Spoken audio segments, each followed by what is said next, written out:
नरगिस नाग कन्या बनकर। नागेश, मैं वापस आ गई हूँ। अब मैं तुमको कहीं नहीं जाने दूंगी। कोई हमें अलग नहीं कर सकता इस बार। पर नागेश, मुझे याद कैसे आया? मैं रजनी से नरगिस कैसे बनी? ये शक्ति मुझ में दोबारा कैसे आई? नरगिस, जब तुम्हारा स्पर्श नागमणि से हुआ तो उसकी शक्ति से तुम्हें सब याद आया। मैंने तुम्हारे उस नागिन के रूप को भी संभाल कर रखा हुआ था, जिससे तुम लड़की से नागिन रूप ले सको दोबारा। क्या तुम जानते थे नागेश कि मैं रजनी नहीं तुम्हारी नरगिस हूँ? हाँ, हम जब पहली बार मिले मैं तो तभी जान गया था, पर अगर तुम्हें बताता तो तुम मेरा विश्वास नहीं करती, इसीलिए तुमको नहीं बताया। नागेश के शरीर में जलन होने लगती है। उसको ऐसा लगता है जैसे उसके प्राण निकलने वाले हों। नरगिस, शायद इस बार भी हमारा मिलन नहीं हो पाएगा। मैं अब भी तुम्हारा नहीं हो पाऊंगा।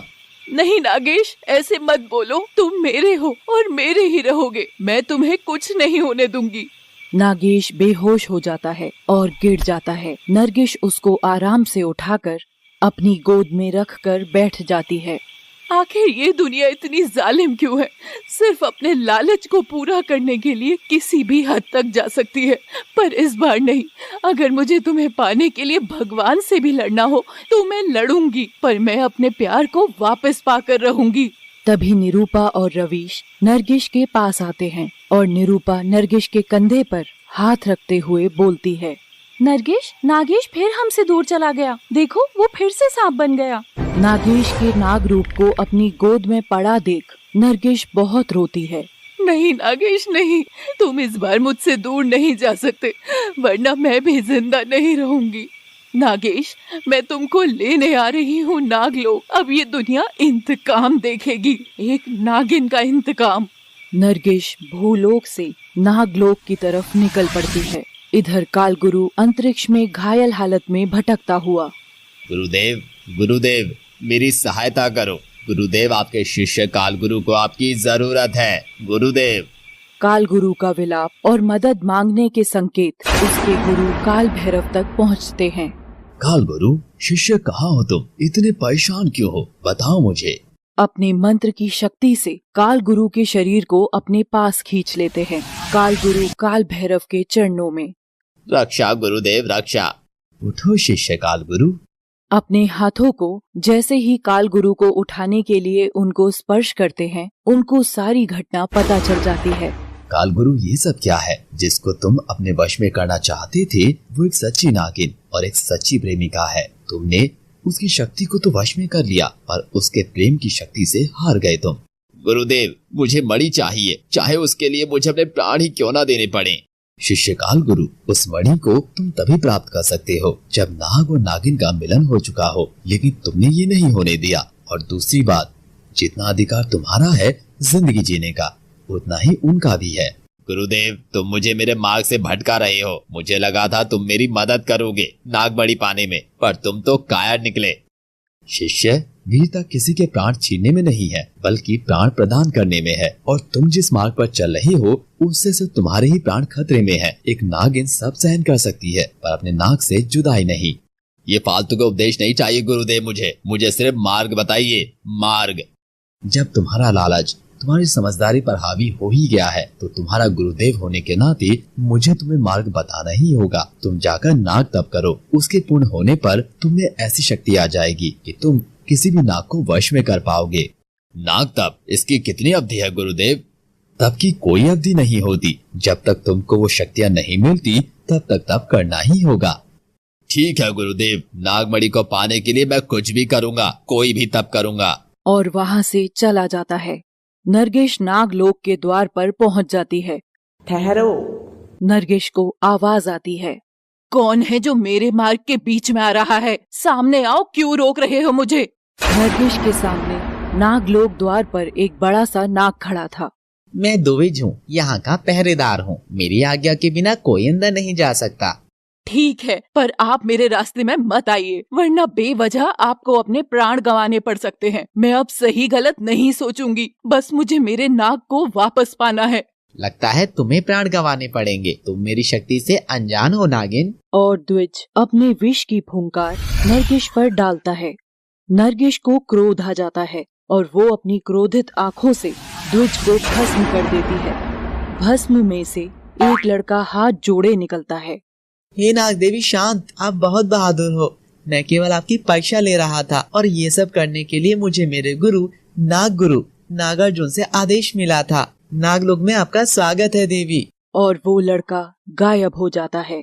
नरगिस नागलोक में प्रवेश करती है और नाग गुरु के पास चली जाती है। नरगिस, मैं जानता हूँ आप किस उद्देश्य से नागलोक आई हो, पर प्राणहीन नागेश को प्राण लौटाना हमारे वश में नहीं है। नहीं गुरुदेव, कृपया ऐसा ना बोले। बिना अपने नाग के मैं भी अपने प्राण त्याग दूंगी। हम तुम्हारे सच्चे प्रेम की शक्ति को जानते और समझते हैं, और कोई भी नागिन ये बर्दाश्त नहीं करेगी कि वो अपने नाग से अलग हो।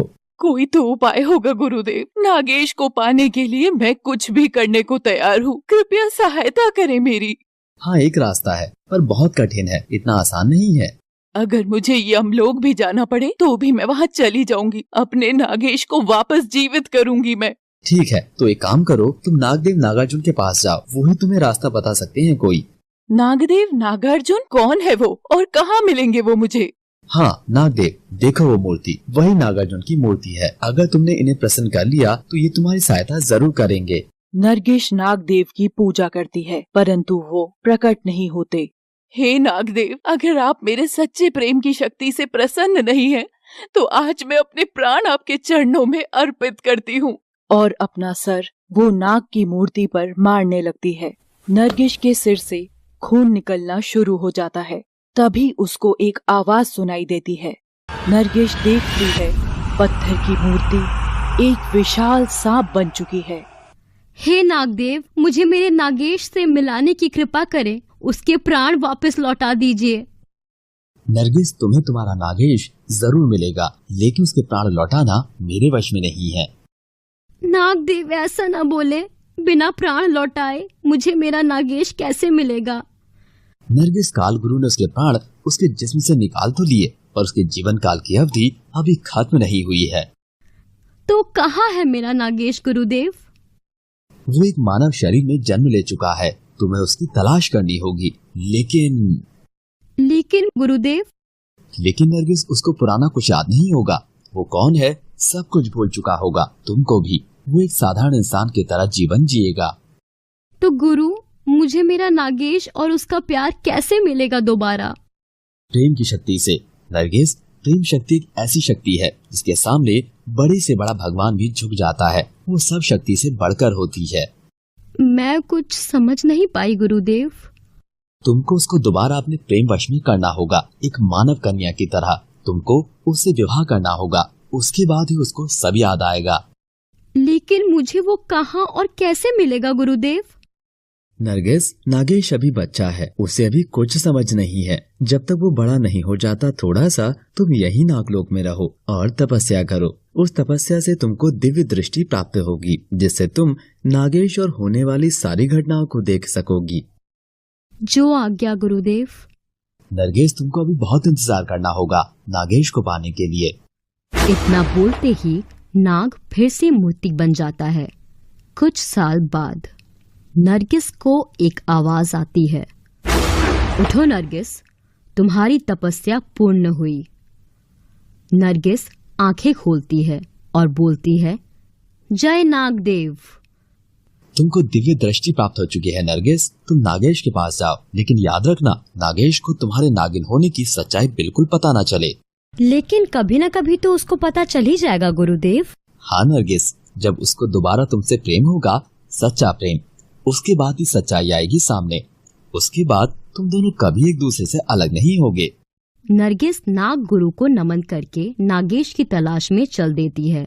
नागेश एक 17 साल का सुंदर लड़का बन चुका है, जो अपने दोस्तों के साथ खेल रहा था। विजय, तुम्हें उस बॉल को उठाकर लाओ अब उस झाड़ी में से। तुमने उसको गिराया है वहाँ। ठीक है, लाता हूँ। तुम लोग हर बार ऐसा करते हो, हर बार मुझे ही जाना पड़ता है। विजय झाड़ी की तरफ चल देता है। ओफ, ना जाने किधर गई। विजय झाड़ी में हाथ डालता है और एक सांप की पूंछ पकड़कर बाहर खींच लेता है। सांप उसको डस लेता है। अरे विजय को सांप ने डस लिया, चलो जल्दी उसके घर बताते हैं। और अब घर की तरफ भागते हैं। तभी वहाँ नरगिस अवतरित होती है। वो भागकर विजय को अपनी गोद में लिटा लेती है। तुमको कुछ नहीं होगा नागेश, मेरा मतलब विजय। उसके हाथ के तरफ अपना जीभ रखने ही वाली होती है कि उसको एक आवाज आती है। ऊपर आसमान की तरफ देखकर बोलती है, नागदेव आप? हाँ नरगिस, मैं तुमको नागेश के साथ रहने की एक तरकीब देता हूँ, बस तुम मेरा साथ दो। इतना बोलकर नागदेव एक सपेरा बन जाते हैं। नरगिस भी समझ जाती है। वो भी एक सुंदर सी लड़की बन जाती है जिसकी आंखों की चमक बहुत ही प्यारी थी और देखने में बिल्कुल परी जैसी। तब तक विजय की माँ विभा और पति भी वहाँ भागते भागते आ जाते हैं। महाराज, मेरे बेटे की रक्षा करें। शांत रहो देवी, इसको तो मेरी बच्ची ही ठीक कर देगी। ऐसा बोलकर नरगिस की तरफ इशारा करते हैं। नरगिस विजय के हाथ से सारा जहर निकाल देती है। विजय को होश आने लगता है। हे महाराज, धन्य हैं आप। चलिए हमारे घर विश्राम करने के लिए। हमें तो अभी कुछ जड़ी बूटी लेने के लिए जाना है। अगर आप हमारी मदद करना चाहती हो तो मेरी इस बेटी को कुछ दिन के लिए अपने पास रख लीजिए। मैं वापस आते वक्त इसको लेकर चला जाऊंगा। जो आज्ञा महाराज। हाथ जोड़ते हुए बोलती है। बेटी, तुम्हारा नाम क्या है? जी, मेरा नाम महक है। महक? कितना प्यारा नाम है। जितना प्यारा नाम उससे भी सुंदर हो तुम। चलो महक हमारे साथ। सब घर चल देते हैं। विजय की चाची रेखा अपने पति सुंदर और बेटी नंदनी के साथ दौड़कर गेट पर आती है। क्या हुआ दीदी विजय को? विजय को देखकर बोली, कुछ नहीं, सांप ने काट लिया था, लेकिन अब सब ठीक है। महक की तरफ देखकर बोलती है, ये लड़की कौन है? इसकी वजह से तो विजय ठीक हुआ है। तुम उस कमरे में अपना सामान रख दो महक, अब से वो तुम्हारा कमरा। महक अपने कमरे की तरफ चल देती है और अपने काम में लग जाती है। लेकिन चाची को ये बात रास नहीं आती। अपने कमरे में जाकर, ये पता नहीं किसको उठाकर ले आए हैं, इसका भी काम मुझे ही करना होगा। क्या मैं कोई नौकरानी हूँ उस घर की? अरे रेखा, तुम परेशान मत हो, बस कुछ ही दिन की बात है। फिर मैं अपने भाई, उसकी बीवी और बच्चे को मार दूंगा। फिर सारी जायदाद की मालकिन तुम ही हो। तुम तो कब से यही बोलते आ रहे हो, आज तक तो कुछ हुआ नहीं तुमसे। चलो देखो फिर, अब इस लड़की से ही शुरू करते हैं। क्या शुरू करते? तुमसे कुछ नहीं होगा, बस मेरी ही जान आफत में पड़ी है। ये लो जहर, उस लड़की के खाने मिलाकर देना और बोल देंगे उसको सांप के उस जहर ने ही मार डाला जो उसने पिया था। शाम को सब खाने के लिए बैठ जाते हैं। रेखा चुपके से महक के खाने में जहर डाल देती है। महक, तुम मेरी दोस्त बनोगी? हाँ, क्यों नहीं, मैं तो वैसे भी अकेली ही हूँ। तभी विजय बीच में बोलता है, मेरी भी दोस्त बनोगी? हाँ, हम सब अब से दोस्त हैं। महक, लो जल्दी से खाना लो, जब से आई हो कुछ नहीं खाया तुमने। मैं भी महक के साथ खा लेती हूँ और उसके पास बैठ जाती है। तुम अपना खाना खाओ चुपचाप, नंदनी को डांटते हुए बोली। कोई नहीं रेखा, खाने दो। रेखा और सुंदर इससे पहले कुछ कर पाते, नंदनी जहर वाला खाना खा लेती है। लो महक, मैंने खा लिया, तुम भी खा लो, बहुत स्वादिष्ट है। इतना बोलकर नंदनी चक्कर खाकर गिर जाती है। रेखा विभा दौड़कर नंदिनी के पास आते हैं। क्या हुआ मेरी बच्ची को? महक की तरफ गुस्से से देखकर बोलती है, क्या किया तुमने मेरी बेटी के साथ? विभा नंदिनी का हाथ पकड़कर बोलती है, रेखा, इसको तो बहुत तेज बुखार है, शायद बुखार की वजह से ही इसको चक्कर आ गया होगा। चलो इसको उठाकर कमरे में लेकर चलते हैं। नहीं दीदी, मुझे लगता है इस लड़की ने कुछ किया है मेरी बेटी के साथ। तुम ऐसा क्यों बोल रही हो रेखा? तभी नंदिनी को होश आ जाता है। क्या हुआ माँ, रो क्यों रही हो आप? सब ठीक तो है ना? हम तो ठीक है, पर तू ठीक है मेरी बच्ची? पता है कितना डर गई थी मैं। हे भगवान, तेरा धन्यवाद मेरी नंदनी की रक्षा करने के लिए। रेखा ये सब बोलकर महक की तरफ देखती है और महक एक हल्की सी मुस्कान देकर चली जाती है। रेखा फिर मन ही मन सोचती है, आखिर ये सब हुआ कैसे। उधर महक पुरानी सारी घटना याद करती है। महक, लो खाना लो। और जहर वाले खाने की थाली महक को देकर चली जाती है। महक थाली पकड़ती है और जैसे ही खाने को देखती है, अपनी दिव्य दृष्टि की शक्ति से खाने में पड़े जहर का पता लगा लेती है। वो अपनी आंखों की शक्ति से ही जहर का प्रभाव कम कर देती है। अब आगे। चलो महक, सोने चलते हैं। नंदिनी, तुम इसके साथ नहीं सोओगी, चुपचाप हमारे कमरे में चलो, वहाँ लेटना तुम। ठीक है। उदास होकर चली जाती है। तुमने तो बोला था वो जहर लड़की को मार देगा, लेकिन उसे तो कुछ हुआ ही नहीं। तुम्हारी बेवकूफी से हमारी बेटी की जान खतरे में पड़ सकती थी। अच्छा हुआ जहर का असर नहीं हुआ, कम से कम हमारी बेटी ठीक है। कहीं इस लड़की को कोई जादू टोटका तो नहीं आता? वैसे भी वो तांत्रिक के साथ रहती थी। हाँ, हो सकता है। ये सब बातें करके दोनों सो जाते हैं। सुबह होने पर महक बाहर से आती है। अरे महक, तुम इतनी सुबह कहाँ से आ रही हो? वो मैं मंदिर गई थी, मुझे रोज मंदिर जाने की आदत है। अरे ये तो अच्छी आदत है।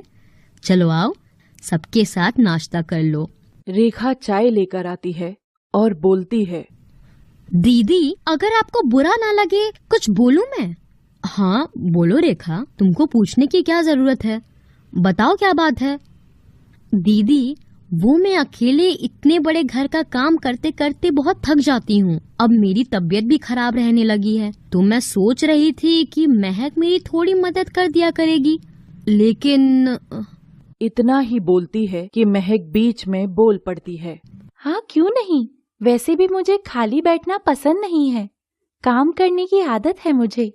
महक तुम सच में काम करना चाहती हो तो ठीक है, पर कोई जोर जबरदस्ती नहीं है तुम पे, ओके? जी आंटी जी, कोई दिक्कत नहीं है मुझे। माँ, मैं अपने दोस्तों के साथ घूमने जा रहा हूँ। नहीं, अभी मत जाओ। महक बेटा क्या हुआ, क्यों मना कर रही हो विजय को? कुछ नहीं, वो बस ऐसे ही मुंह से निकल गया। महक जल्दी से चाय पीकर मेरे पास आओ, मैं तुमको काम समझा देती हूँ। महक चाय पीते पीते पसीने से लथपथ हो गई थी। उसको पहले ही विजय के साथ होने वाली घटना का पता लग गया था। महक कुछ परेशान लग रही हो तुम, तबीयत तो ठीक है तुम्हारी, या कोई और बात हो तो तुम मुझे बता सकती हो। नहीं आंटी जी, कुछ नहीं है ऐसा, मैं अभी आती हूँ।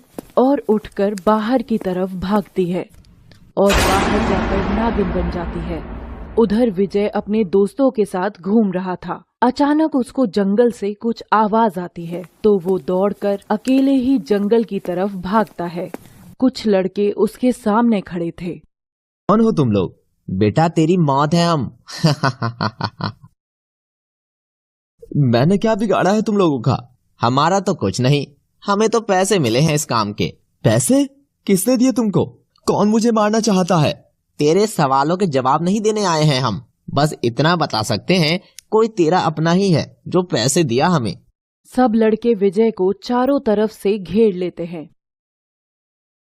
प्लीज जाने दो मुझे, आपको कोई गलतफहमी हुई है। हमें कोई गलतफहमी नहीं हुई बेटा, हम जाने देंगे तुझे, पर घर नहीं, शमशान। लड़के विजय पर हमला करते हैं और एक लड़का विजय के पैर में हॉकी मार देता है। विजय गिर जाता है। विजय फिर उठकर एक लड़के को लात मारता है। वो लड़का नीचे गिर जाता है, लेकिन तभी बाकी के लड़के विजय के हाथों को पकड़ लेते हैं। तीसरा लड़का उठकर विजय के सर में हॉकी से वार करता है। विजय बेहोश हो जाता है और उसके सिर से खून आने लगता है। फिर जब वो दोबारा वार करने ही वाला होता है, तभी वहां नागिन आ जाती है और उस लड़के की कमर में घुसकर मुंह से बाहर निकलती है। ये सब देखकर बाकी के लड़के डरकर भागने लगते हैं। नागिन भी उनके पीछे जाती है और दूसरे लड़के को अपनी पूंछ में दबाकर उसका दम घोट देती है। तीसरे लड़के को अपने फन से डस लेती है। ऐसे ही नागिन सबको मार देती है। फिर नागेश को उठाकर मंदिर के द्वार पर ले आती है। तभी वहां मंदिर का पंडित आता है। नागिन फिर से लड़की बन जाती है। क्या हुआ इस लड़के को? इतना बोलते ही पंडित विजय का चेहरा देख लेते हैं और बोलते हैं, अरे ये तो विजय है, इसको इतनी चोट कैसे आई? महक विजय को अपनी गोद में लिए बैठी थी। मैं भी इसके घर वालों को जाकर बताता हूँ, तब तक तुम उसको डॉक्टर के पास लेकर जाओ, जल्दी से। पंडित कुछ लोगों को महक की मदद के लिए साथ भेजते हैं। दौड़ते हुए विजय के घर जाता है। अरे कोई है घर में? अरे कोई है घर पर? बेटी विभा, अरे कहाँ हो सब? विभा, विभा जल्दी चलो, विजय को किसी ने घायल कर दिया है। मैंने उसको एक लड़की और अपने कुछ गांव वालों के साथ हॉस्पिटल भेज दिया है। विभा बहुत डर जाती है और पागल सी होकर नंगे पांव ही हॉस्पिटल की तरफ दौड़ पड़ती है। हॉस्पिटल में डॉक्टर साहब, ये ठीक तो हो जाएंगे ना? उनका इलाज कर दिया है हमने और वो अब खतरे से बाहर है। बस कुछ पल में उनको होश भी आ जाएगा। तभी विभा वहां पहुंच जाती है रोते हुए। कहाँ है मेरा लाल? क्या हुआ उसको? वो ठीक तो है ना? आंटी जी, वो ठीक हैं। तभी वहां नर्स आती है। विजय को होश आ गया, आप लोग मिल सकते हैं। विभा और महक कमरे में जाती हैं। क्या हुआ बेटे? ये सब कैसे हुआ? किसने किया तुम्हारे साथ ऐसा? पता नहीं माँ, कुछ अनजान लड़के थे, बोल रहे थे कि तेरे किसी अपने ने ही ऐसा करने के लिए पैसे दिए हमें। आज मैं जिंदा नहीं होता माँ, अगर वहाँ वो नहीं आया होता। वो कौन? एक बड़ा सा नाग माँ, उसने ही मुझे बचाया। पर माँ, मैं यहाँ कैसे आया? वो बेटा तुझे यहाँ? अरे महक, विजय की बातों में मैं तुझे तो भूल ही गई थी। वैसे विजय तुमको महक लाई यहाँ। लेकिन तुमको मैं मिला कहाँ? वो सुबह मैं मंदिर में अपना कलश भूल गई थी, तो मैं उसको ही लेने गई थी। तभी रास्ते में तुम मुझे घायल हालत में मिले। अच्छा, तभी तुम सुबह से कलश की वजह से परेशान थीं। हे नागराज, हे भोलेनाथ, मेरे बेटे की रक्षा करने के लिए आपका धन्यवाद। लेकिन माँ, अचानक से वो नाग कहाँ से आया और वो कहाँ चला गया, कुछ पता भी नहीं चला। विजय, तुम इन सब के बारे में इतना मत सोचो, सब भोलेनाथ की कृपा है। महक, विभा और विजय तीनों घर के लिए निकल जाते हैं। विजय सिर पर पट्टी बांधे हुए लेटा हुआ है।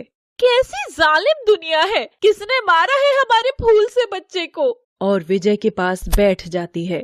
महक, जरा मेरे और विभा दीदी के लिए चाय बना लो और विजय के लिए जूस। जैसे ही महक रसोई में जाती है। दीदी, जब से ये लड़की आई है हमारे घर में, कुछ ना कुछ अशुभ हो रहा है। विजय 2 बार मरते मरते बचा है। नहीं रेखा, वो ऐसी नहीं है। आज सिर्फ उसकी वजह से ही विजय ठीक है। विभा ये बोल देती है, पर उसको कहीं ना कहीं रेखा की बातों में सच्चाई लगती है। महक उन दोनों की बातों को अपनी दृष्टि से देख रही होती है। क्या हुआ विजय बेटा, ये इतनी चोटें कैसे आई? ना जाने हमने क्या बिगाड़ा है किसी का, जो मेरे बेटे को इतना मारा किसी ने। कैसे, कहाँ, और मुझे किसी ने बताया क्यों नहीं? विभा की माँ सारी घटना बताती है। मुझे लगता है ये सारा फसाद इस जायदाद के लिए हो रहा है। मैं कल ही सारी जायदाद विजय के नाम कर दूंगा, तुम भी कल साथ चलना विभा। लेकिन चाची ये सब सुन लेती है और सुनते ही उसके पैरों तले जमीन निकल जाती है। गुस्से में वो अपने कमरे में जाकर बोलती है, पता भी है इस घर में क्या हो रहा है? वो लोग अपनी सारी जायदाद कल विजय के नाम कर रहे हैं। अरे करेंगे तो तब जब वो दोनों वहाँ तक पहुँचेंगे। महक एक बार फिर से डर जाती है, क्योंकि उसके घर पर एक बार फिर से संकट आने वाला है। अगली सुबह। विभा चलो जल्दी। लो दीदी, रास्ते में खा लेना। आंटी, आप दोनों आज कहीं मत जाओ। विजय जब पूरी तरह ठीक हो जाएगा तब चली जाना। अरे महक बेटा, हमारा जाना जरूरी है, बस कुछ घंटों की बात है। तब तक तुम और रेखा हो ही घर पर विजय का ख्याल रखने के लिए। दीदी जाओ आप, और महक, बड़ों के बीच में नहीं बोलना चाहिए। विभा अपने पति के साथ चली जाती है। महक, मुझे कुछ हो रहा है। अपने बेड से उठते हुए बोला, लेकिन कमजोरी के कारण गिर गया। महक ने जैसे ही उठाने के लिए उसको छुआ, उससे काल गुरु को उनके मिलन का आभास हो जाता है, जिससे उसकी तपस्या भंग हो जाती है। नहीं, ये नहीं हो सकता। इतनी शीघ्र नागिन अपने नाग से नहीं मिल सकती। अगर ऐसा हुआ तो उसकी शक्ति और बढ़ जाएगी। फिर उस पर विजय पाना असंभव हो जाएगा मेरे लिए, असंभव। काल गुरु अपने सिर से एक जटा जमीन पर फेंकता है, जिससे एक भीषण नाग जन्म लेता है। काल नाग, तुमको उस नागिन के नाग को मारना है, जिससे नागिन खुद ही शक्तिहीन हो जाएगी। ऐसा सुनकर काल नाग चल देता है। काल नाग एक सुंदर कबूतर बनकर विभा के घर पर बैठ जाता है। महक विजय के लिए दवाई तैयार कर रही होती है। तभी उसे विजय पर आने वाले संकट का आभास होता है। तब तक कबूतर उड़कर विजय के पास आ जाता है। अचानक वहां एक बिल्ली आ जाती है और उस कबूतर को उठाकर बाहर ले जाती है। बिल्ली कबूतर को मुंह से फेंकते हुए बोली, मेरे नागेश को मुझसे दूर करने वाले को मृत्यु के समीप जाना होगा। कबूतर नाग बनते हुए बोला, तुझे और तेरे नाग को मारने के लिए ही मेरा जन्म हुआ है। महक तभी एक भीषण नागिन बन जाती है और अपनी विषैली फुंकार काल नाग पर छोड़ती है। काल नाग अपनी आंखों से उसके विष प्रभाव को कम कर देता है और एक फुंकार नरगिस की तरफ छोड़ता है, जिससे नरगिस दूर जाकर गिरती है। नरगिस वापस उठकर काल नाग के सामने आती है और सात नागिन में बदल जाती है। काल नाग नागिन के इस रूप को देखकर बोलता है, जितना मैंने सोचा था तो उससे अत्यंत शक्तिशाली निकली। तू प्रेम शक्ति को जानता ही नहीं है, तुझे आज तेरा काल मेरे पास लेकर आया है। ऐसा बोलकर सातों नागिन काल नाग पर एक साथ विष फुंकार करती हैं। काल नाग उसके इस वार को सहन नहीं कर पाता और घायल हो जाता है। नागिन, मैं फिर आऊंगा तुझसे बदला लेने। सातों नागिन एक रूप में आ जाती हैं और काल नाग की तरफ आंखों से जादुई आग फेंकती है, जिससे काल नाग वापस काल गुरु के चरणों में जा गिरता है। नरगिस वापस महक बनकर पसीना पोंछती हुई विजय की दवाई वापस तैयार करने लगती है। काल गुरु काल नाग को देखकर गुस्से में बोलता है, तुमसे बदला लेने मैं वापस आ रहा हूँ नागिन। महक, क्या हुआ तुमको? क्यों इतनी परेशान लग रही हो? नहीं तो, मुझे तो कुछ नहीं हुआ। लो तुम दवाई ले लो।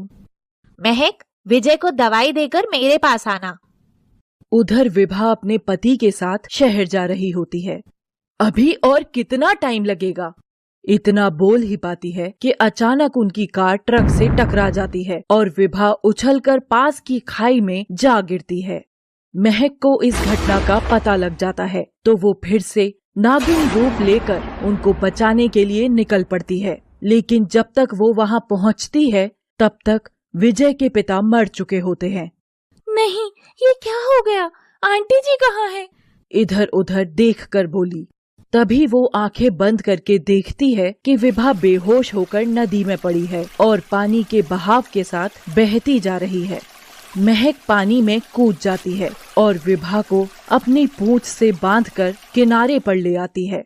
आंटी जी उठिए। आंखें खोलकर बोलती है, मैं कौन हूँ? तुम कौन हो? कहाँ हूँ मैं? तभी एक लड़की दौड़कर नरगिस के पास आती है। मुझे बचा लो, न जाने क्यों कुछ सांप मेरे पीछे पड़े हैं। मैं तो बस जंगल घूमने आई थी। नरगिस को भी लड़की के अंदर नाग के होने का आभास होता है। नरगिस लड़की को देखते हुए बोली, कौन हो तुम? यहाँ क्या कर रही हो? मेरा नाम निरूपा है। मैं घर से घूमने आई थी तो सांप मेरा पीछा करने लगे। और तब तक सारे सांप वहाँ आ जाते हैं और नरगिस को देखकर रुक जाते हैं। नरगिस कुछ समझ नहीं पाती, इसीलिए वो अपनी शक्ति से सांपों से बात करने लगती है। कौन हो तुम? क्यों पड़े हो इस लड़की के पीछे? कौन है ये लड़की? हे नाग देवी, हम तुम्हारी वजह से ही नाग बने हैं। नरगिस आंखें बंद करके देखती है कि कुछ लोग उसको छूने से सांप बन रहे हैं और फिर पास में खड़ी निरूपा के बारे में भी सब कुछ जान लेती है। हम तुम्हारी ही शक्ति हैं और तुम में ही समाना चाहते हैं। तुम कहाँ रहती हो? मैं पास ही गांव में अपने भाई और मम्मी पापा के पास रहती हूँ। निरूपा, तुम इस घायल औरत को अपने साथ ले जाओ। मुझे वैसे तो बहुत कुछ बताना है तुम्हें, पर अभी कुछ जरूरी काम है, तो मैं बाद में आकर सब बताती हूँ तुमको। और नरगिस विभा को निरूपा के पास छोड़कर चली जाती है। चाची, मम्मी पापा नहीं आए? अभी तक तो बहुत रात हो गई है। महक की तरफ देखा और बोला, महक, तुम मुझे आज सच में परेशान लग रही हो। नहीं, ऐसा कुछ नहीं है। और गुस्से में चाचा चाची की तरफ देखती है। चाचा चाची अपने रूम में चले जाते हैं। क्या तुमने ही कुछ किया है क्या सुंदर? हाँ, उनका खेल खत्म आज। लेकिन विभा के घर न आने के कारण विजय बहुत परेशान था, तो वो उनकी तलाश में रात में ही निकल पड़ता है। चाची, मैं देख कर आता हूँ। कहाँ रह गए दोनों? मैं भी साथ चलूं विजय? नहीं, तुम क्या करोगी? बहुत रात है, यहीं रहो। और अकेला ही चला जाता है। लेकिन महक फिर से नागिन बनकर विजय की कार से लिपट जाती है। विजय अचानक से कार रोक देता है। कौन हो तुम? मेरी ही कार मिली थी क्या मरने को? मरना तो तुझको पड़ेगा, तुझको। विजय को कार से खींचता हुआ बोला। विजय उसको धक्का देकर दूर गिरा देता है। लड़का उठकर फिर से विजय पर वार करता है। इस बार विजय उसकी गर्दन को पकड़कर गला घोटने ही वाला होता है, लेकिन वो पूरी ताकत लगाता है और विजय के हाथों से छूट जाता है और विजय को गिरा देता है। लड़का एक नाग बनने लगता है। ये देखकर विजय डर जाता है, लेकिन जैसे ही विजय को डसने वाला होता है, महक नागिन रूप में आकर उसे अपने दांतों के बीच पकड़ लेती है। काल नाग इतना आसान नहीं है नागेश को नरगिश से दूर करना। तुझे क्या लगा मैं तुझे पहचान नहीं पाई? काल नाग नागिन के दांतों के बीच से गायब हो जाता है और फिर दूर खड़ा होकर बोलता है। नागिन, तू पिछली बार इसलिए बच गई थी क्योंकि मुझे तुझको वश में करना आता नहीं था, लेकिन अब मुझ में वो शक्ति है जो तुझे मारने के लिए पर्याप्त है। और नागिन पर आंखों की शक्ति से वार करता है। नागिन वहाँ से हट जाती है।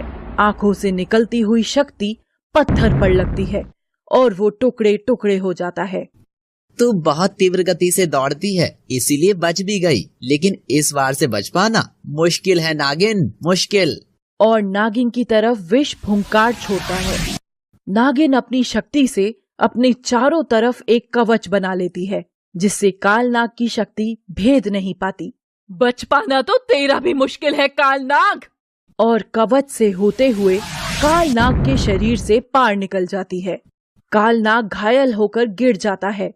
नागिन उठकर बोलती है, अब तुझे कोई नहीं बचा सकता। मेरे और नागेश के बीच में आने वाले को मरना ही होगा कालनाग। और एक विषैली हवा कालनाग पर छोड़ती है। कालनाग को लगने लगा था कि वो नागिन के वार से अब जिंदा नहीं बच पाएगा। सुन नागिन, मैं मर जाऊंगा, लेकिन मरते मरते तुझे ऐसी मौत देकर जाऊंगा कि तू हर पल मरती ही रहेगी। और विजय को अपनी पूंछ से बांधकर आसमान में उड़ता है और फिर गायब हो जाता है। नागिन उसका पीछा तो करती है, लेकिन जान नहीं पाती कि वो कहाँ चला गया। बादलों में खड़ी होकर, कहाँ गया कालनाग? मैं उसे देख क्यों नहीं पा रही हूँ? लगता है मेरी शक्ति कम हो गई है। कुछ भी हो, मुझे अपने नागेश को ढूंढना ही होगा। अकेले उस कालनाग के साथ नहीं छोड़ सकती। कालनाग विजय को पूंछ से बांधकर ले जा रहे होते हैं। तभी उनको नागराज मिल जाते हैं। रुक जा कालनाग, तू नरगिस की दिव्य दृष्टि से तो बच गया, लेकिन मुझसे नहीं बच पाएगा। नागराज, मुझे जाने दो। मैं व्यर्थ ही किसी पर प्रहार नहीं करना चाहता। मेरे रास्ते में रुकावट मत बनो। नागराज घायल कालनाग पर विष की फुंकार से वर्षा करते हैं। कालनाग अपनी शक्ति से नागराज के इस प्रहार को कम कर देते हैं। नागराज, मैंने कहा मुझे जाने दो। मेरा जन्म उस मणि को पाने के लिए हुआ है। मेरे और नागमणि के बीच में मत आओ। मेरे लिए अच्छा बुरा सोचना बंद कर और अपनी खुद की रक्षा कर। नागराज कालनाग को आग से जलाने के लिए उसके ऊपर आग छोड़ देते हैं। कालनाग अपनी शक्ति से पानी की वर्षा करते हैं, जिससे नागराज की आग वाली वर्षा कम हो जाती है। नागराज इस बार अपने वेग से कालनाग के फन से टकरा जाते हैं, जिससे कालनाग अपना शरीर त्याग कर जटा बन जाता है और विजय छूटकर पत्थर से टकरा जाता है। नरगिश विजय को ढूंढने के लिए कुछ विशेष तरंगे भेजती है। तरंगे किसी अनजानी तरंगों से टकराकर नरगिश के पास वापस आ जाती हैं। कौन है वो जिसकी तरंगे मुझसे मिल रही हैं? कहीं ये काल गुरु तो नहीं? हाँ, शायद ये काल गुरु ही हो। और तरंगों की तरफ आगे बढ़ती है। नरगिश वहाँ पहुँच जाती है और उसको दिखाई देता है कि कोई साधु तपस्या कर रहा है। आ जाओ नरगिस, आ जाओ, बड़े प्यार से बोलता है। नरगिश सोच में पड़ जाती है कि ये मुझे कैसे जानते हैं।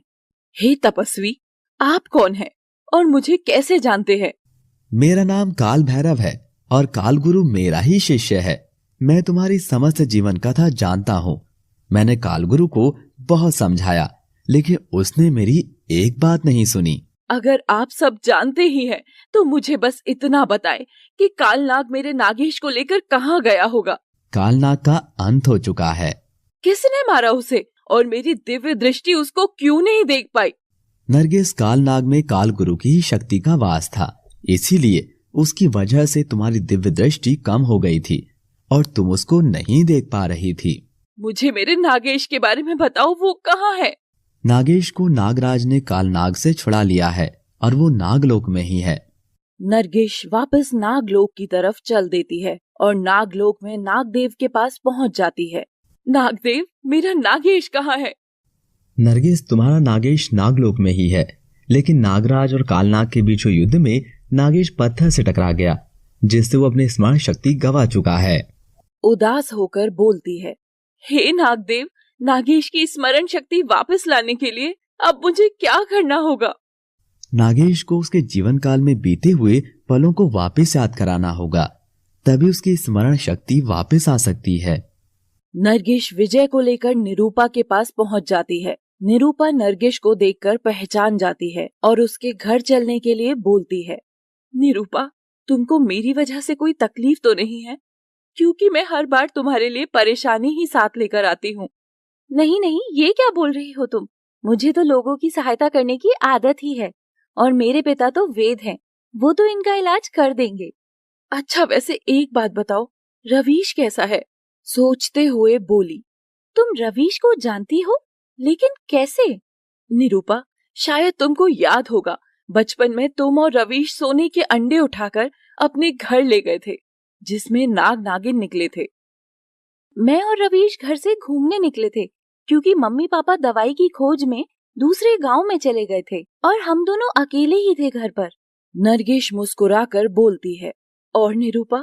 फिर हमें नागेश और वो लड़की नरगिश मिली, पर पता नहीं अचानक वो दोनों कहाँ चले गए। वो नरगिश और रजनी मैं ही हूँ निरूपा। लेकिन कैसे? काल गुरु की शक्ति से मैं नागिन रूप को नागेश की गोद में छोड़कर नागलोक की तरफ चली गई। नरगिश नागलोक की तरफ जा रही होती है। नागलोक पहुंचकर नागगुरु नागार्जुन से मिलती है। नरगिश हाथ जोड़कर नागगुरु को सब कुछ बताती है और फिर बोलती है, हे नागिन, मैं तुमको नागेश के पास नए रूप में भेज तो दूंगा, लेकिन तुम्हें बीती कोई भी घटना याद नहीं रहेगी। लेकिन नागदेव, फिर मेरा और नागेश का मिलन कैसे होगा? वो मुझे कैसे पहचानेगा? नरगिस, तुम अत्यंत शीघ्र युवावस्था को प्राप्त कर लोगी। उसके बाद नागेश तुम्हें खुद पहचान लेगा। तुम्हारी प्रेम की शक्ति को देखकर मैं तुम्हें ये वरदान देता हूँ। और फिर निरूपा, नागदेव की वरदान से मैं रजनी बनकर तुम सबके पास आई। तभी नागेश ने तुमको बोला था कि मैं तो तुमको देखते ही जान गया था कि तुम नरगिश हो। हाँ निरूपा, और जिस काल गुरु ने हमें अलग किया था, उसी की वजह से आज फिर नागेश की स्मरण शक्ति खो गई है। लेकिन नागेश है कहाँ? विजय ही मेरा नागेश है और मैं अपनी शक्ति से उसकी स्मरण शक्ति को वापस नहीं ला सकती। नरगिश, मेरे माता पिता दोनों गांव में रहते हैं जो विजय की स्मरण शक्ति को वापस ला सकते हैं। मैं विजय को अपने साथ लेकर जाती हूँ। निरूपा विजय को अपने घर ले आती है, जहाँ विजय की माँ विभा और विजय का मिलन होता है, लेकिन दोनों एक दूसरे को पहचान नहीं पाते। निरूपा का पिता नंद प्रकाश और माँ सुगंधा निरूपा और विजय के पास आते हुए बोलते हैं, ये कौन है निरूपा? ये रवीश का दोस्त है जो अपनी याददाश्त खो चुका है, जिसे मैं इलाज के लिए अपने साथ ले आई। उधर काल गुरु कालनाग के मरने से क्रोधित हो जाता है। क्रोध में आकर वो एक नारियल फेंकता है, जिसका एक भीषण नेवला बन जाता है। काल गुरु नेवला की तरफ देखता है। नेवला काल गुरु को देखकर बोलता है, गुरुदेव, मैं तुम्हारी आंखों में देखकर जान गया कि मेरे जन्म का उद्देश्य क्या है। आहूजा, तुम नेवला जाति के सबसे शक्तिशाली और बुद्धिमान नेवले हो। मेरे कहने पर तुमने विशाल से विशाल नाग का वध किया है। गुरुदेव, ये सब आप ही की शक्ति है, जिससे मैं अब तक सभी नागों को परास्त कर पाया हूँ। मैं आपके इस उद्देश्य को भी पूर्ण करूंगा। मुझे आज्ञा दें गुरुदेव। काल गुरु अभिमंत्रित करके एक माला नेवले की तरफ फेंकता है, जो उसके गले में जाकर गिरती है। ये लो, ये तुम्हारी शक्ति को दुगनी बढ़ा देगी और जब तक तुम्हारे गले में रहेगी तब तक तुम्हारा वध असंभव होगा। अब अपने लक्ष्य की तरफ जाओ। जो आज्ञा गुरुदेव। निरूपा विजय और विभा को दवाई देकर सोने के लिए बोलती है। विजय और विभा कमरे में चले जाते हैं। आहूजा नंद प्रकाश के दरवाजे पर प्रकट होता है और सोचता है कि पहले मैं किसका वध करूं, नाग का या नागिन का। मुझे नाग का वध करना चाहिए। जिसके वियोग में नागिन खुद ही मर जाएगी। लेकिन ये कार्य बहुत चालाकी से करना होगा और वहाँ से चला जाता है। नरगिस को कुछ अनहोनी होने का आभास होता है, जिससे वो नागेश के पास आने के लिए उठ जाती है। लेकिन जैसे ही दरवाजे पर पहुँचती है तो वो देखती है किसी ने दरवाजा बाहर से बंद किया है। नरगिस नागिन रूप बनाकर खिड़की से बाहर निकलने की कोशिश करती है, लेकिन जैसे ही बाहर देखती है नेवले ने उसके कमरे को घेरा हुआ है। आहूजा नागिन के फन पर अपनी शक्ति छोड़ता है, जिससे नागिन मूर्छित होकर कमरे में जा गिरती है। आहूजा विजय के पास पहुंचता है। तुझे मारने के लिए मुझे वो रूप भी धारण करना पड़ेगा जिससे मुझे सबसे ज्यादा नफरत है। और एक नाग बन जाता है और जाकर विजय को डस लेता है। विजय की माँ सांप को काटते हुए देख लेती है, जिससे उसकी चीख निकल जाती है और उसे वो सब याद आता है जब विजय को झाड़ी वाले सांप ने काटा था और महक ने उसे बचा लिया था। विभा बहुत तेज चिल्लाती है, बेटा! क्या हुआ आंटी जी? कोई बचाओ मेरे बेटे को, सांप ने काटा है उसे। कहाँ गया सांप? तब तक निरूपा के पिता भी वहाँ आ जाते हैं। क्या हुआ बेटा, क्यों चिल्ला रहे हो? पिताजी, विजय को सांप ने काट लिया है। निरूपा का पिता विजय को जड़ी बूटी लगाता है, जिससे उसका जहर धीरे धीरे कम हो जाता है। बेटा, मैंने विजय को औषधि दे दी है, इसे आराम की जरूरत है। जब इसे होश आ जाए एक बार मुझे बता देना, मैं एक बार और इसकी स्थिति देख लूंगा। ठीक है पिताजी। इस घटना से विभा की याददाश्त वापस आ जाती है। विजय को होश आ जाता है। वो उठने की कोशिश करता है, तभी विभा को देखकर बोलता है, क्या हुआ आपको आंटी जी? आप इतना क्यों रो रही हैं? मुझे आपको ऐसे रोते हुए देखकर बहुत तकलीफ हो रही है। बेटा, तू मुझे आंटी क्यों बोल रहा है? आंटी जी, और क्या बोलूं मैं आपको? विभा विजय को देखकर रोते रोते बोलती है, तुझे क्या हो गया बेटा? तुझे क्या हो गया? निरूपा विभा को कमरे से बाहर ले आती है और फिर उन्हें बताती है, आंटी जी, विजय किसी चीज से टकरा गया है, जिससे उसकी याददाश्त चली गई है। लेकिन मुझे लगता है इसकी याद भी आप ही की तरह वापस आ सकती है। निरूपा विजय को औषधि देकर आराम करने को बोलती है और विजय लेट जाता है। विभा को अपने पति की याद आती है। मेरा पति कहाँ है? आप ही मिली मुझे तो, वहाँ कोई और नहीं था। ये क्या बोल रही हो तुम? मुझे उन्हें ढूंढने जाना ही होगा। इन दोनों की बात विजय को सुनाई देती है और वो भी जबरदस्ती चलने की जिद करते हुए उनके साथ चल देता है। विभा फिर अपने पति को खोजने के लिए विजय और निरूपा के साथ चल देती है। उधर महक उन नेवलों से खुद को बचाने के लिए नागराज का आह्वान करती है। हे नागराज, मेरी सहायता कीजिए, मुझे इस संकट से बाहर निकालिए। नागराज को नरगिस की इस विनती का पता चलता है तो अपनी शक्ति से नेवलों को गायब कर देते हैं। महक नागराज को बोलती है, धन्यवाद नागराज। महक, तुम्हारे प्रेम की शक्ति के आगे सबको झुकना ही पड़ेगा और आगे भी कभी मेरी सहायता की आवश्यकता हुई तो मैं सदैव उसके लिए तत्पर रहूंगा। मैं हमेशा आपकी आभारी रहूंगी नागराज। फिर महक वहाँ से निकल जाती है और रास्ते में एक मानव रूप लेकर विभा, विजय और निरूपा को मिलती है। तुम लोग इधर कहाँ जा रहे हो? विभा रोते हुए बोलती है, कुछ दिन पहले यहाँ एक एक्सीडेंट हुआ था, एक औरत और एक आदमी का। हम उनको तलाश कर रहे हैं। क्या तुम उनके बारे में कुछ जानते हो? औरत और आदमी का नहीं, बस आदमी का हुआ था, क्योंकि उसकी लाश ही मिली थी यहाँ से। कोई औरत तो नहीं थी उसके आसपास। नहीं, ये नहीं हो सकता। वो हमें छोड़कर ऐसे तो नहीं जा सकते। अब होनी को कौन टाल सकता है? जो होना है सो होकर ही रहता है। विभा ये सुनकर वहीं बेहोश हो जाती है। निरूपा भागकर एक पत्ते में पानी लेती है और विभा के ऊपर छिड़क देती है। फिर निरूपा विभा को होश में लाती है और विभा को संभालते हुए बोलती है, आंटी जी, ये सुनकर मुझे भी बहुत दुख हुआ, लेकिन भगवान के आगे किसकी चलती है। चलिए अब घर वापस चलो। नहीं, मैं कितनी अभागन हूँ। आखिरी बार अपने पति को देख भी नहीं पाई। ये तो सब भगवान की मर्जी थी आंटी जी, अब आपको विजय के लिए जीना होगा। विभा रोते रोते बोलती है। निरूपा, हमारे लिए इतना सब करने के लिए धन्यवाद बेटा, लेकिन अब मुझे अपने बेटे को घर लेकर जाना है। विभा विजय को लेकर घर की तरफ चलने लगती है।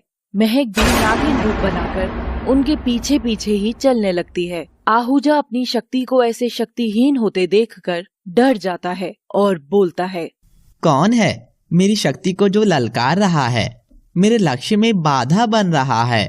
तभी आहूजा के पास किसी की शक्ति के दिव्य संकेत आते हैं। आहूजा मानव रूप बनाकर आंखें बंद करके बैठ जाता है और आने वाले संकेत को सुनता है। आहूजा, मैं काल गुरु हूँ, मेरी बात सुनो ध्यान से।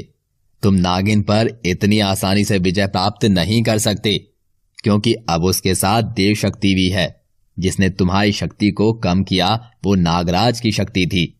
अब तुम एक मानव रूप बनाकर नागिन के साथ ही रहो और मौका पाते ही उस लड़के को मार देना। जो आज्ञा गुरुदेव। आहूजा एक पंडित का रूप बनाकर विभा के घर चला जाता है। आलाख निरंजन, माई भिक्षा दो। रेखा भिक्षा देने के लिए आती है, लेकिन जैसे ही उसके पास पहुंचती है तो आहूजा बोल पड़ता है, रुको।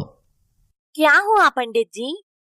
नागिन का वास है इस घर पर और तुम पर भी। लेकिन मैंने तो आज तक कोई नागिन देखी ही नहीं है यहाँ। तुम्हारी बच्ची ने जहर वाला खाना खाया और वो फिर भी जीवित रही, बस उस नागिन की वजह से। वो अभी तुम्हारा कुछ बुरा नहीं कर रही, लेकिन जल्द ही तुम सबको मार देगी वो। रेखा जहर वाली बात सुनकर डर जाती है और बोलती है, पंडित जी तुमको कैसे पता ये सब? मैं सब कुछ जानता हूँ बालिके, और तुम्हारी इच्छा के बारे में भी। लेकिन महाराज तुम ये बात किसी को मत बताना। मैं नहीं बताऊंगा।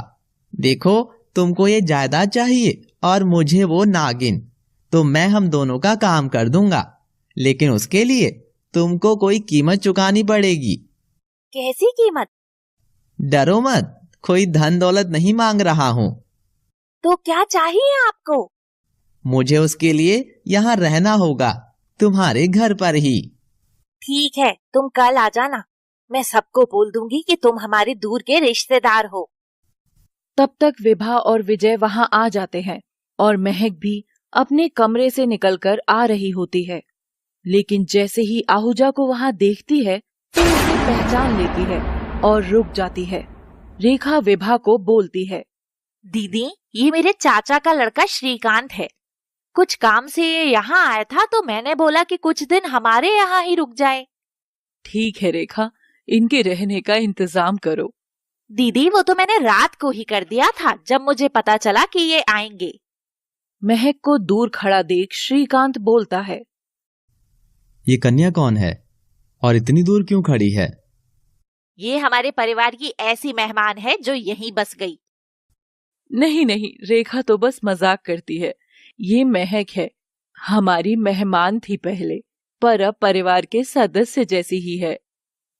विभा महक को देखकर बोलती है, बेटा महक, यहाँ आओ और श्रीकांत को नमस्ते करो। महक भी हिचकिचाते आ जाती है और घूरकर देखते हुए श्रीकांत को बोलती है, नमस्ते भैया। श्रीकांत भी मुस्कुराते हुए बोलता है, नमस्ते महक। जब कोई श्रीकांत के आसपास नहीं होता तो महक उसके पास जाती है और बोलती है, यहाँ आने का क्या मकसद है अब तुम्हारा? क्यों आए यहाँ? अगर मेरे परिवार या मेरे विजय को कुछ भी हुआ तो मैं तुझे जिंदा नहीं छोड़ूंगी। श्रीकांत हंसते हुए बोलता है,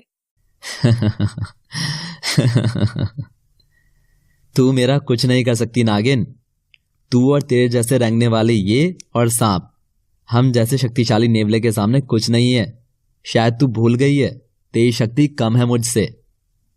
शक्ति कम है तो क्या? मैं सच्ची हूँ और मेरा प्रेम सच्चा है। तो अगर इस बार तू मेरे विजय को कुछ भी करेगा तो मरेगा तू।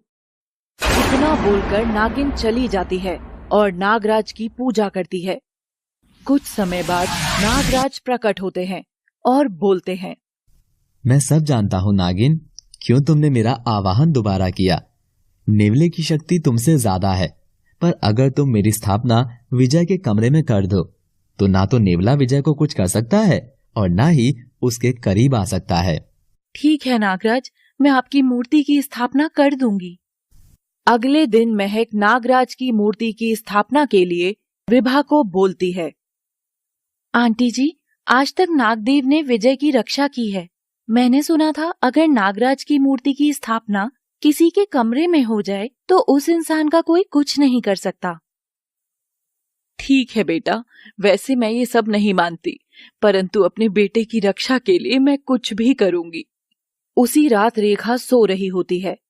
अचानक उसकी आंखें खुल जाती हैं, तो वो देखती है कि उसके कमरे की दीवार पर बहुत सारे सांप चल रहे थे। कहानी जारी रहेगी।